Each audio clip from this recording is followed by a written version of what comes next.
Hi everyone, I'm Sarah from Books and Breakfast at Lincolnwood, and today we are going to be reading She Persisted Around the World by Chelsea Clinton.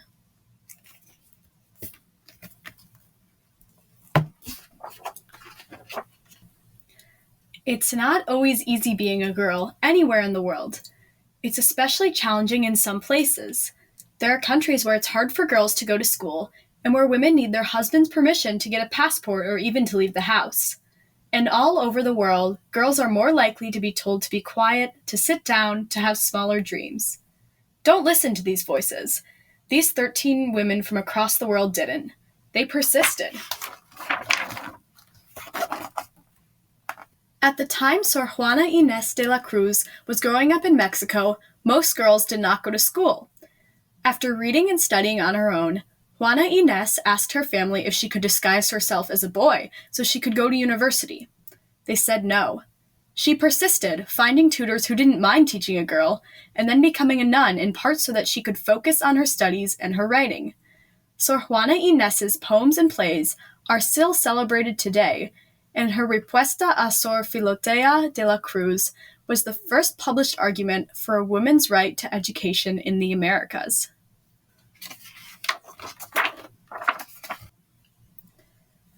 Although Caroline Herschel's mother didn't think girls should be educated, her father taught her alongside her brothers.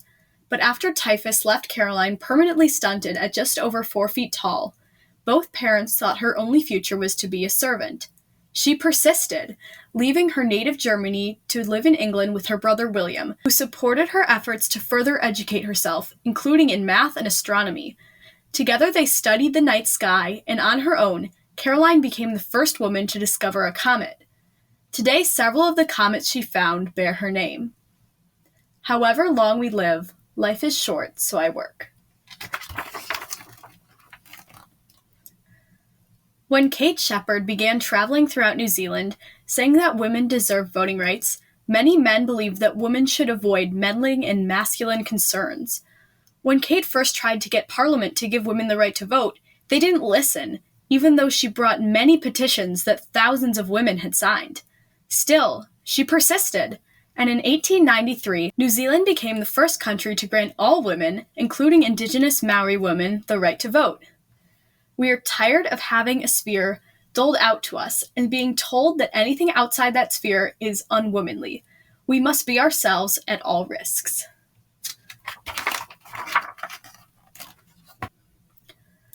Growing up in Poland, Marie Curie knew that because she was a girl, she would have to leave her country to go to college. She persisted, moving to France to pursue her dream of becoming a scientist. Her work in radioactivity, the way that some materials give off energy, led to her becoming the first woman awarded a Nobel Prize in physics.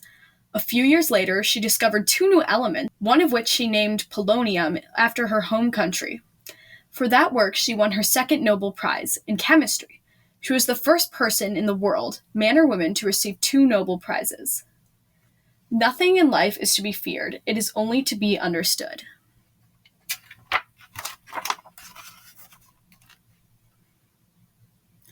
When Viola Desmond was on a business trip, her car broke down, so she decided to go to the movies while she waited for it to be fixed. But Viola didn't know that in the town she was visiting, only white Canadians were allowed to sit on the movie theater's main floor. When Viola was asked to leave, she persisted and saying that it was her right to sit wherever she wanted. Viola was arrested and spent the night in jail. Her decision to fight the charges against her helped start the modern civil rights movement in Canada. I didn't realize a thing like this could happen in Nova Scotia or any other part of Canada. While working in India as a young doctor focused on caring for women, Mary Verghese was in a terrible car crash and lost the use of her legs. Rather than quit medicine, she persisted and shifted her work to the kind of care she could give patients from her wheelchair, just as well as anyone could standing up. She focused on rehabilitation, working with people who had also lost the use of their legs, or faced other challenges after accidents or illnesses. Mary founded the first functional rehabilitation center in India. It still helps patients today. At first, the threads seemed so tangled and broken. but I am beginning to think that life may have a pattern after all. After going to law school, Ayesha Rateb hoped to become a judge in Egypt. But the then Prime Minister told Ayesha that she couldn't because a female judge would be against the traditions of society. She persisted in doing important legal work, helping to write a new constitution for Egypt, crafting new rules to protect women and people with disabilities, and serving as Egypt's first female ambassador. More than 50 years after Ayesha was told no, the first woman was appointed to Egypt's highest court, thanks in part to Ayesha. When I proposed changing the laws before, the fanatics staged demonstrations against me. We will continue to fight for reform. As the first woman in East and Central Africa to earn a doctorate degree and become a professor at the University of Nairobi, Wangari Maathai made two of her dreams come true. Still, she wanted to do more. Horrified by how many trees had been cut down across Kenya, Wangari started to plant trees. She persisted in getting family, friends, students, and even strangers to help plant more trees and to respect the environment. She also worked hard to protect and defend the rights of everyone in Kenya. Wangari was the first African woman awarded the Nobel Peace Prize. Her legacy includes the more than 50 million trees her Greenbelt movement has planted. I don't really know why I care so much. I just have something inside me that tells me that there is a problem, and I have got to do something about it. As a little girl in the United Kingdom, Joanne Rowling knew that she wanted to be a writer. After university, she spent years creating the Harry Potter world, while also working full-time. Even though many publishers rejected her first book, she persisted. The publisher she finally found worried that boy readers might not want to read a book featuring a boy wizard written by a woman, and asked Joanne to publish as J.K. It sounded less female. Today, the Harry Potter series is the best-selling book series in history, with more than 400 million books in print in 80 languages, and its author is famous as the woman who brought more magic into the world. We do not need magic to transform our world. We carry all the power we need inside ourselves already. When Cicely Cici Lima do Amor was young, it was against the law for girls to play soccer in Brazil. But Cici wanted to play, even if she got in trouble. So she persisted, first in secret, turning other toys into soccer balls and practicing whenever she could. Eventually, Cici's parents got her a soccer ball. When she was 14, 2 years after Brazil made it legal for girls to play soccer, Cici started playing professionally and then joined the first Brazilian women's national soccer team. At the height of her career, Cici was called the Queen of Brazilian Football, and today is credited with inspiring a generation of Brazilian girls to be unafraid to take the field. One of our goals is that people in society will accept that girls play soccer.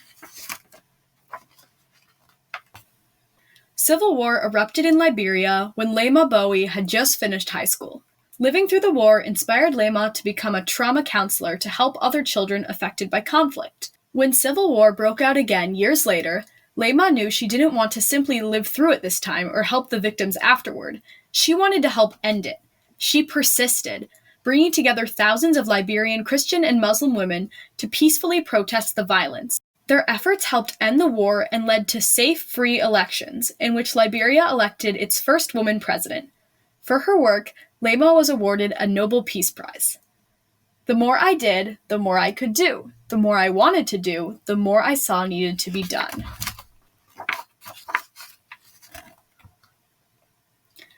When she was growing up in China, Yuan Yuan Tan's father did not want his daughter to take ballet. She persisted in convincing him that being a dancer was her destiny. Finally, her father said that he would decide Yuan Yuan's fate with a coin toss. If the coin landed on heads, she could pursue ballet. If the coin landed on tails, she couldn't. Yuan Yuan won the coin toss. She went on to become among the most famous Chinese ballerinas of all time, winning many awards, dancing around the world, and becoming the youngest principal dancer ever at the San Francisco Ballet, where she still performs today. While I watch other dancers do the same roles I do, I don't try to be anyone else.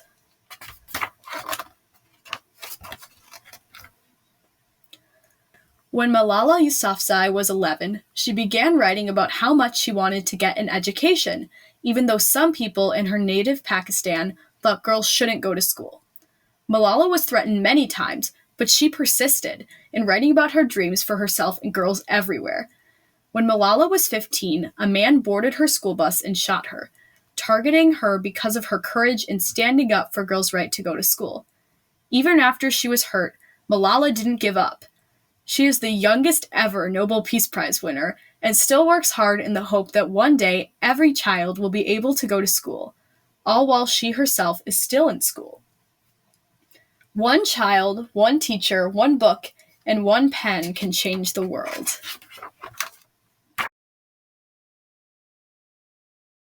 So speak up, rise up, dream big. These women did that and more. They persisted, and so should you. Thank you for reading with me today, and I really hope that you enjoyed the book.